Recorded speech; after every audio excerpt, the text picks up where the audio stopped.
Shrimati Mahua Moitra. Thank you. Honorable Speaker, sir, my esteemed colleagues in the 18th Lok Sabha, I stand here on behalf of my party. Mr. Prime Minister, Honorable Prime Minister, I would really request you, since you've been here for the better half of 1 hour, ये भी सुनते हुए जाइए sir, डरिए मत sir, डरिए मत, 2 बार आ गए sir. You came to my area twice during the campaign, sir. आज तो सुन के जाइए sir. Never mind, my bad luck. Honorable Speaker, sir, Rahul, Honorable Speaker, sir, my esteemed colleagues in this newly constituted 18th Lok Sabha, I stand here on behalf of my party, the All India Trinamool Congress. कोई बात नहीं, वो मेरे LOP है, वो already मुझे सुन चुके हैं, वो मेरे LOP है. Honorable Speaker, sir, my esteemed colleagues, in this 18th Lok Sabha, I stand here on behalf of my party, the All India Trinamool Congress, to speak on the Honorable President's address. The last time I stood here, sir, I was not allowed to speak. I was not allowed to speak. आप लोगों ने let me finish. Dimple, let me finish. Guys, ignore. Let me finish. And जिसको जाना है, please जाइए, no problem. The last time I stood here, I was not allowed to speak. But the ruling party has paid a very heavy price for throttling the voice of one MP. मुझे बैठाने का चक्कर में जनता ने आपके 63 सदस्यों 63 जन को परमानेंटली बैठा दिया. You have gone down from 303 to 240. In my maiden speech in the Lok Sabha in June 2019, I spoke on the 7 signs of fascism that were taking over this country. 5 years to the date, on June 27, 2024, this House saw the unprecedented scene of the marshals welcoming the President of India, the Honorable President, with a Sengol in their hand. The Sengol is a symbol of the supreme authority of a monarch. It has no place in the temple of a constitutional democracy. But, Honorable Speaker, sir, it is understandable why this happened. Because the BJP has still not understood that their 303 brute majority, their Rajtantra, has been reduced to a 240-seat minority by the Loktantra. They are still living in the world of the Sengol. This sudden changed reality, this new reality, is yet to sink in for the treasury benches and especially for the speech writers of the Honorable President's address. The speech that the Honorable President read out, she said, the people of India have elected a stable government with a clear majority. Please do not embarrass the office of the President by using poorly edited cut and paste versions of old speeches. This is not a stable government. It depends on multiple allies with a history of U-turns. It has not got a simple majority. The BJP is 32 short of 272. It is going to be a very hard landing for the treasury benches, as was obvious today. This time, there are 234 warriors this time, firmly united, and we have walked through fire to walk through these doors, so you will not be able to shut us up this time the way you did last time. There are numerous statements in the Honorable President's address that defy even a tenuous link to truth and to reality. Like in my 2019 maiden speech when I spoke in 7 signs, today I have picked out 6 themes from the Honorable President's address, and I will analyze how each of them is an exercise in fallacy and exercise in untruth. The address covers many issues, but I have chosen 6 themes. The first theme, the Northeast. The Honorable President's address says that the government has increased allocation for the Northeast by 4 times, has worked for increased and lasting peace in the area. Now, I have one question.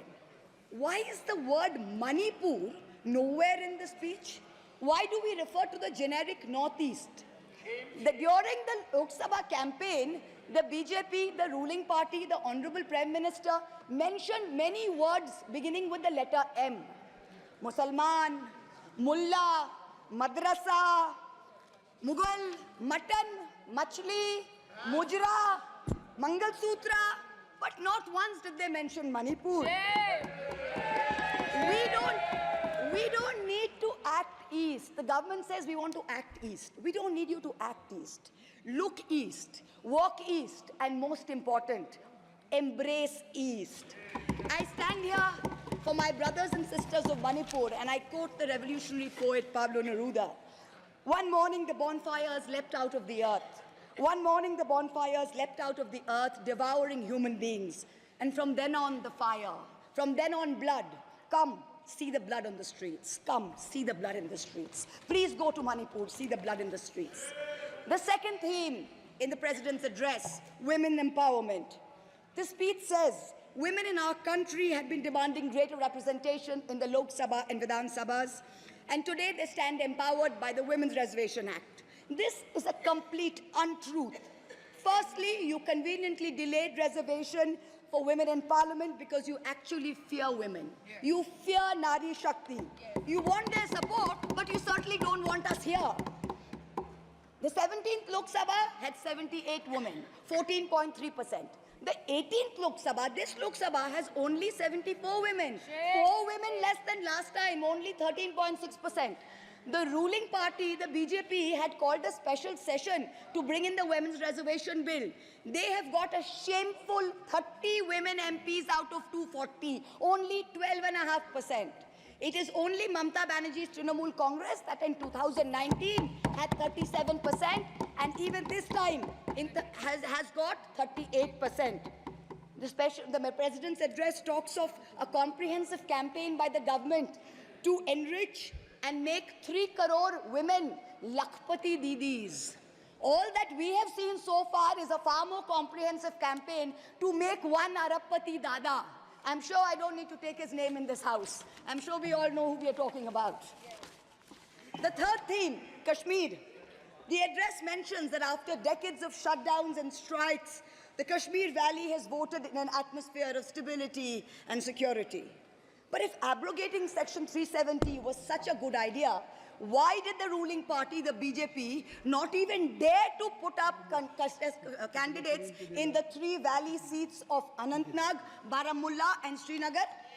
If 370 was such a big deal and you were going to campaign on the basis of 370, you did not even dare to fight the seats. The Kashmir Valley has voted in MPs who were against your 2019 decision. You downgraded Ladakh into a union territory. You told them it was a temporary move. Today, 5 years later, the Ladakhis are still waiting. They have not got back their statehood. You have not given them a legislature. You have not included them in the 6th schedule. You have not given their demand of 2 separate seats of Leh and Kargil. As a result, in the current Lok Sabha, the Ladakhis have relegated you to 3rd position in the Lok Sabha. You lost it. The fourth theme in the Honorable President's address, the Election Commission of India. The speech expresses gratitude to the ECI for conducting the largest election in the world. With all humility, with no intent to denigrate the office of what used to be the august constitutional body of this land, let us as members of this opposition put on record that we won in spite of the EC, not because of it. The commissioners chosen by a government-dominated panel in willful disobedience of the Supreme Court turned a deaf ear to the most egregious violations of the Model Code of Conduct by the ruling party, by the Honorable Prime Minister of the ruling party when the MCC was in effect. Opposition leaders were arrested, party accounts were frozen, ED and CBI even came into our election offices with impunity. Ultimately, the voters took charge and they said, "Bahut ho gaya. Enough is enough." The 5th theme, and here I have to commend the speechwriter's very dark, almost macabre sense of humor. The Indian Railways, aviation and infrastructure. The address says that work on the Ahmedabad-Mumbai bullet train is going on at a fast pace, and Indian Railways is doing feasibility studies for bullet train corridors in the north, in the south, in the east of India. Now, I'm going to ask the government a question. Why are you, Honorable Chairperson? Is this a cruel joke? You are sanctioning 1,08,000 crores, 1,08,000 crores for one single Mumbai-Ahmedabad bullet train. A basic high-speed rail network costs 200 crores per kilometer. The Indian Railways is touting the Kavach anti-collision system. It's an automatic train protection system as the cheapest in the world, says 50 lakhs per kilometers is the cost. The total rail tracks in India is roughly about 126,000 kilometers. So the cost of covering all of India with Kavach is going to be 63,000 crores. All of India's Kavach costs 63,000, and one single Ahmedabad-Mumbai bullet train costs 1,08,000. Please look at the numbers. Last June in Balasore, 3 trains collided, 296 people died. The ministry said Kavach was not operational on that route. Last week, Kanchenjunga Express collided with a goods train in New Jalpaiguri. 10 people died. Again, the ministry said Kavach is not operational on the route. The Economic Times had a survey which said at the current level of funding, it will take 50 years for all of India to be covered under Kavach. And you're telling us about bullet trains. And please don't start shouting about what it was during Nehru's time. We don't know and we don't care. False equivalences cannot take the place of real body bags. The address mentions about how India is apparently the 3rd largest domestic aviation hub of the world. In truth, India's airports have become domestic hazard hubs. First in Jabalpur, then in Delhi, then in Rajkot. Newly constructed airports have canopies falling down, killing people. The newly constructed Rampath in Ayodhya has had 3 cave-ins in the last week. The Pragati Maidan tunnel is flooded. The Atal Setu has developed cracks. The Ram temple's roof is leaking. This is exactly what happens when infrastructure is poorly planned and rushed in order for photo opportunities by the Supreme Leader. The sixth theme, competitive cooperative federalism. Honorable Chairperson, sir, the last decade saw the most brutal government-sponsored throttling of cooperative federalism that this country has ever seen. I speak for my own state of West Bengal. The centre has withheld 7,000 crores in Manrega funds. 17 lakh households have been deprived for work already done. It has held back 8,200 crores under the rural housing scheme, over 11 lakh houses sanctioned but not paid. Under the rural housing scheme, over 11 lakh houses sanctioned but not paid. Another 1,000 crores has been held back in pension and PMGSY. A total of 16,000 crores. When we went to meet the Rural Development Minister, we were dragged out by the Delhi police and bundled into prison vans. Last week, as a delegation, we went to meet with Atishi of the AAP, who was on hunger strike. Look at what is happening in the AAP government in Delhi today. The Aam Aadmi is in power in Delhi. There was a 1994 water sharing agreement which mandated Haryana to release 613 million gallons of water per day to Delhi. Haryana is run by the BJP government, and they have reneged on this agreement. They are releasing 100 million gallons less per day, as a result of which 28 lakh people in Delhi are having to go without water per day. This government's competitive cooperative federalism seems to be an exercise in how to compete on how to choke opposition-run states. भैया हमको बैठाना आप पे बहुत भारी पड़ा, हमको मत बिठाइए, बहुत भारी पड़ा आप पे, बहुत भारी पड़ा. The government spent the past 5 years. Honorable member, kindly address to the chair. The government spent the first 5 years in almost perfecting an elected autocracy. And by the end of 2023, this government had reached the pinnacle of their arrogance, where this parliamentary democracy was replaced by a monstrous super cult, the cult of the supreme leader, the non-biological leader, born of the Paramatma, who stood in this house and proclaimed, "Ab ke baar 400 par, and ek akela kitno pe bhari pada." This was the turning point This was the turning point when the destiny of the ruling party changed. Whether in Greek mythology, whether in Indian mythology, if you act with arrogance towards the gods, you will be punished. We have 33,000 gods in India, but in our democracy, the most supreme of them is the Gana Devata, the Lord of the people, and they have punished you. You may have formed a government again, but yours is a Pyrrhic victory, a victory which inflicts such a devastating toll on the victor that it is tantamount to a defeat. In Bengal, the supreme leader started his Vijay Sankalp Yatra on March 1st in the constituency of Arambagh, then came to Krishnanagar, then came to Barasat, ended on May 29th in Calcutta. मेरे ऊपर तो विशेष कृपा की उन्होंने दो बार आए. The BJP lost all these seats. The Honorable Prime Minister did 23 campaign meetings in Bengal and lost in 20 seats.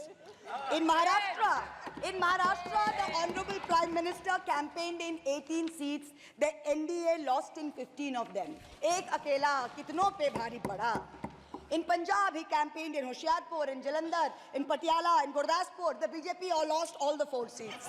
एक अकेला कितनों पे भारी पड़ा.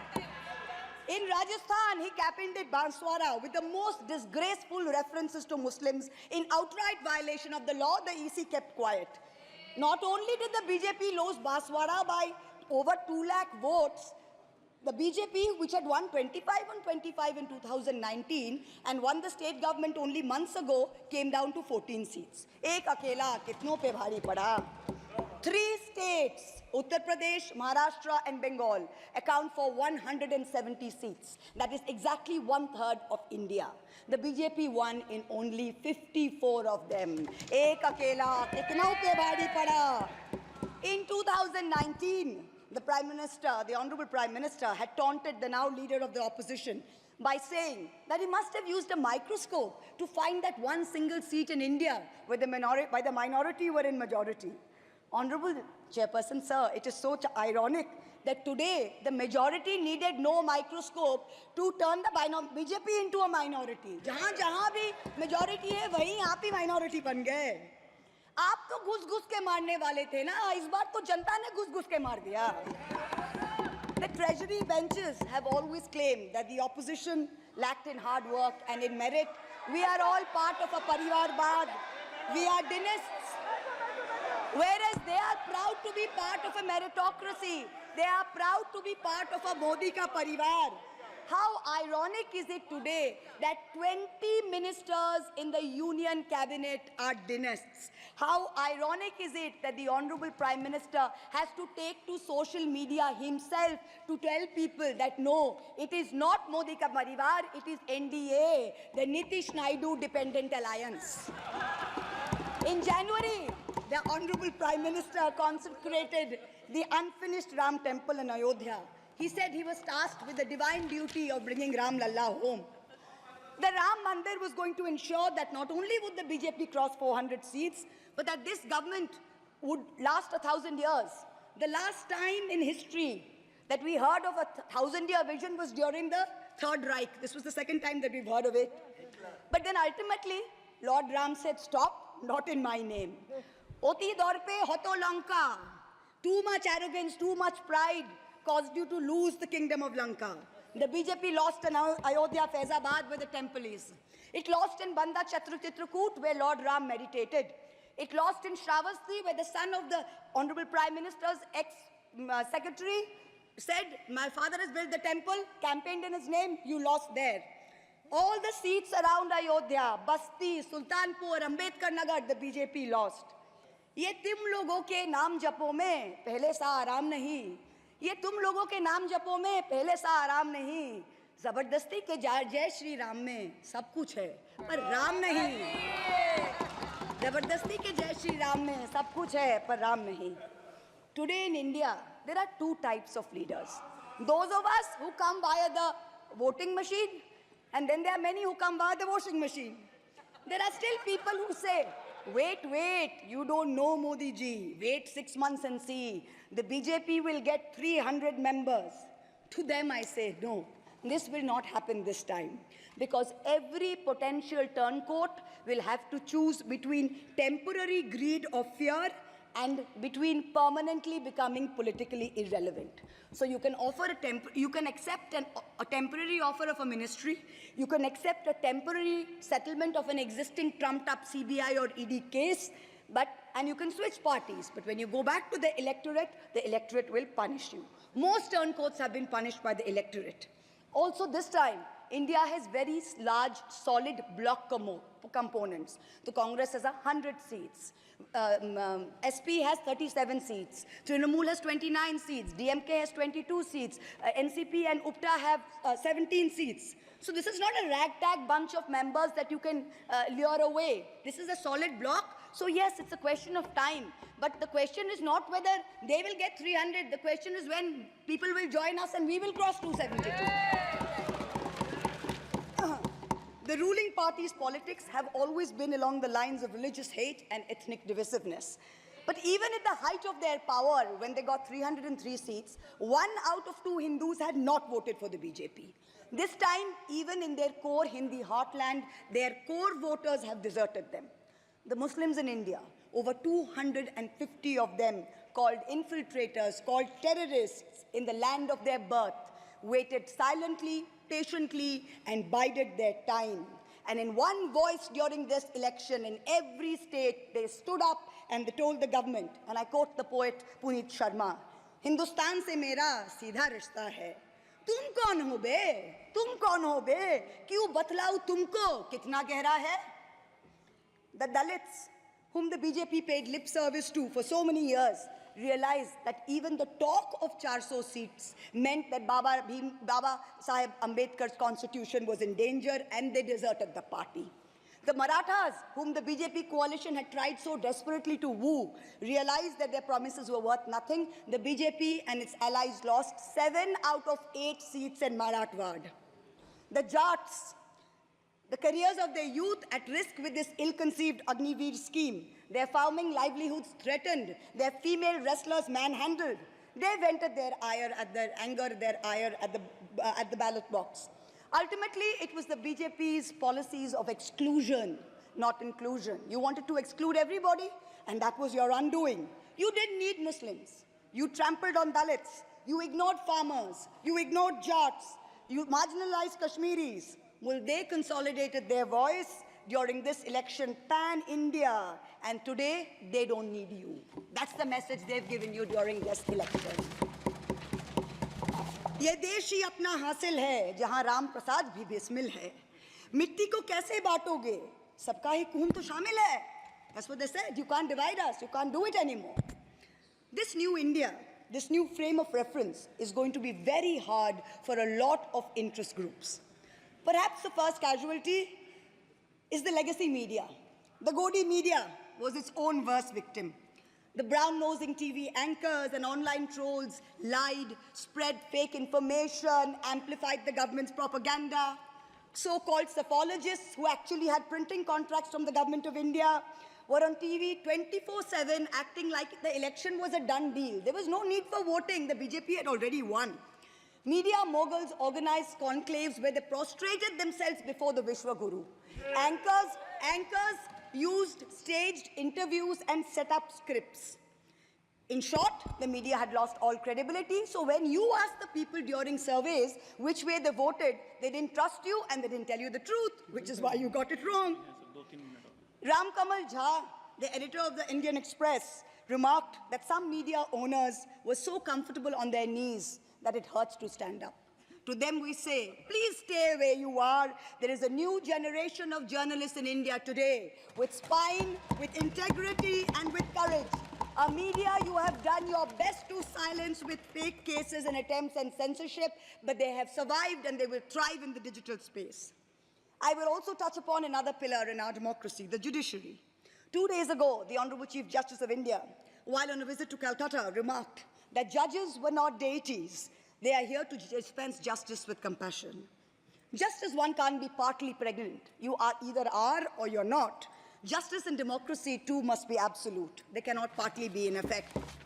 The retirement age for High Court justices is 62. and the retirement age for Supreme Court judges is 65. Now, this has unfortunately contributed to High Court judges kowtowing to the Supreme Court Collegium and to the government for a last-minute elevation to be able to serve for 3 more years and then qualify for further sinecures, such as the head of the Lokpal, the head of the National Human Rights Commission, chairman of various tribunals. It has come to such a state that opposition leaders framed in politically motivated cases are denied and bail and denied justice simply because judges are even scared to touch their case for fear of offending the government. Today I say, the poorest people in India who have perhaps the most to lose from offending the government in power, they have shown spine and risen to the occasion. Your lords and ladyships, heed thy inner voice, have a spine, rise to the occasion.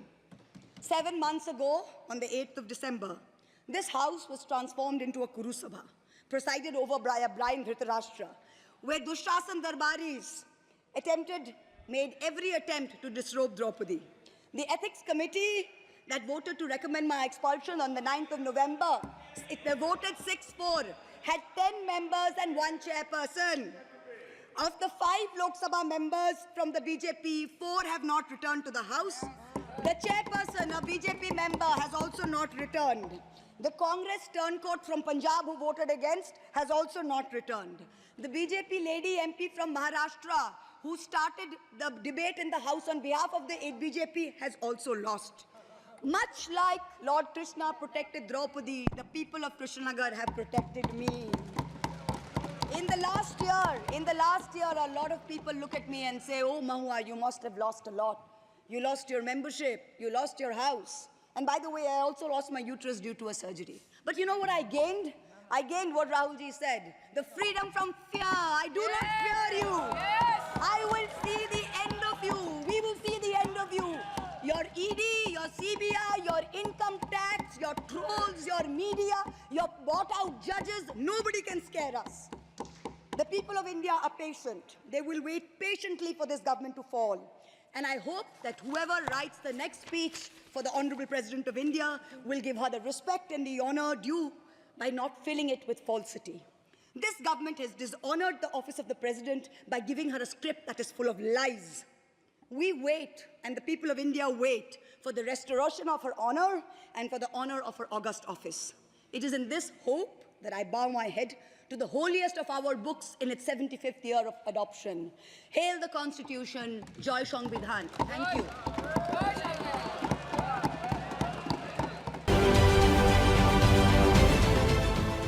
देश विदेशातील प्रत्येक घडामोडींचे live update मिळवण्यासाठी आता साम टीव्हीच्या सर्व social media प्लॅटफॉर्मला like, follow आणि subscribe करा.